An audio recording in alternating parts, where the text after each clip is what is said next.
Alright, ready? Yeah. Let's play.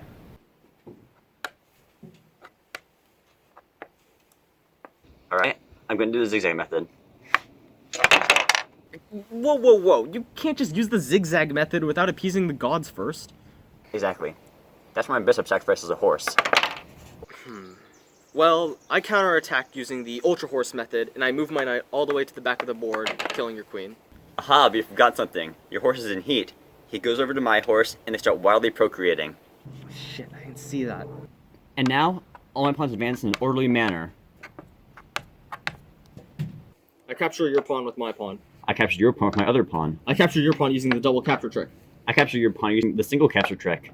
I forgot about the single capture trick. Okay, this is a long time coming. My king enacts trans rights, allowing the white square bishop to transition into a black square bishop. Not to be outdone on progressive policy, my king allows women to serve in the military. Half my pawn is now female. Well, my king herself now transitions, becoming a queen. Our knights have given birth to their child, but the stresses of parenting have driven them apart. My knight insists on going to marriage counseling with the local bishop. My knight reluctantly agrees. Their neighbor, the rook, agrees to look after their son while they are gone. At castle. That's not real. Yeah, it is. Look it up. Okay, fine. Well, my pawn goes undercover. She's still on my side, but you don't know that. When my pawn sees her, he immediately falls in love and moves one space forward. Mine moves no space forward. My pawn builds up the courage to confess his love to yours, pouring out his heart, and he tells her all the ways he loves her. My pawn not only rejects yours, but tells them he's unlovable. He will never find love, because there's something fundamentally wrong with him, and everyone would be better off without him.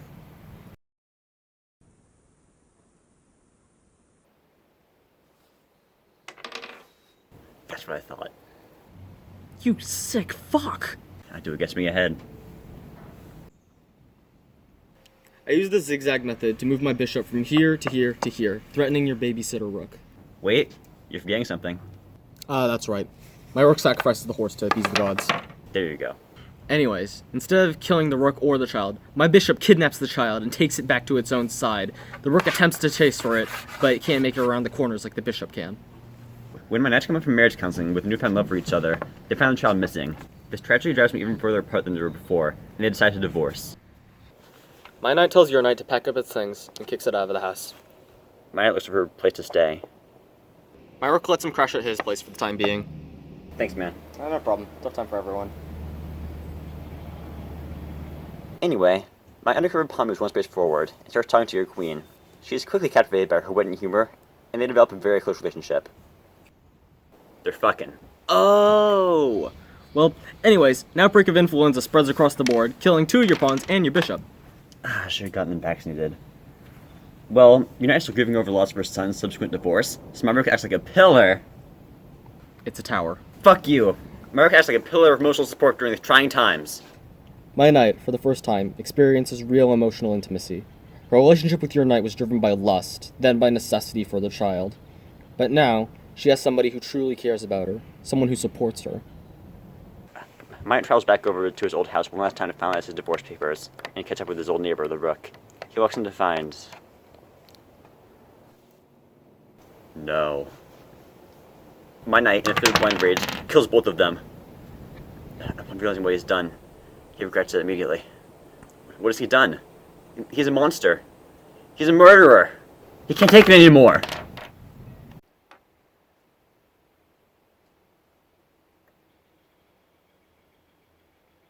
I move my bishop. Oh, nice move.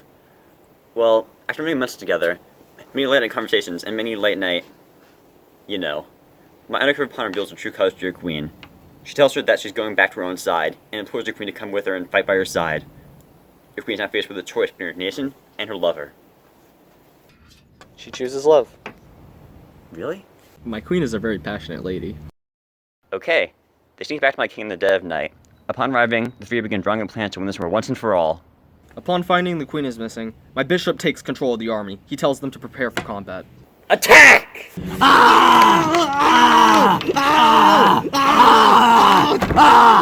Stop! In from the distance comes that stray knight, the long-lost son of those 2 knights from before. He was presumed dead, but he's been hiding in the wilderness all this time. Now he has finally returned to his homeland.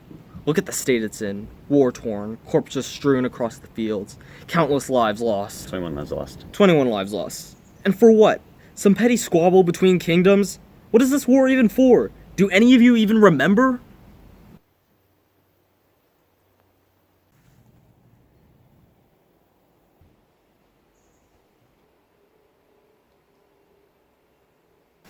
My king, touched by this lone knight, neither white nor black, free from the struggles of this war, calls off the attack.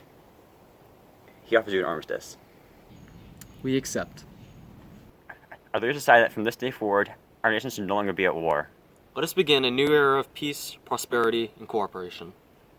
In the wake of this newfound peace, all the soldiers lost to the bloodshed and revived once more. It's a miracle. Alright, call it a draw. We call it a win! What? Having risen from the grave, all my pieces join forces to create a giant mecha queen and capture any piece on the board. No, this can't be happening! I've achieved checkmate! How could I let this happen?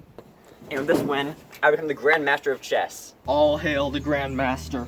All hail the Grand Master. All hail the Grand Master. All hail the Grand Master. All hail the Grand Master. I'm so good at this game!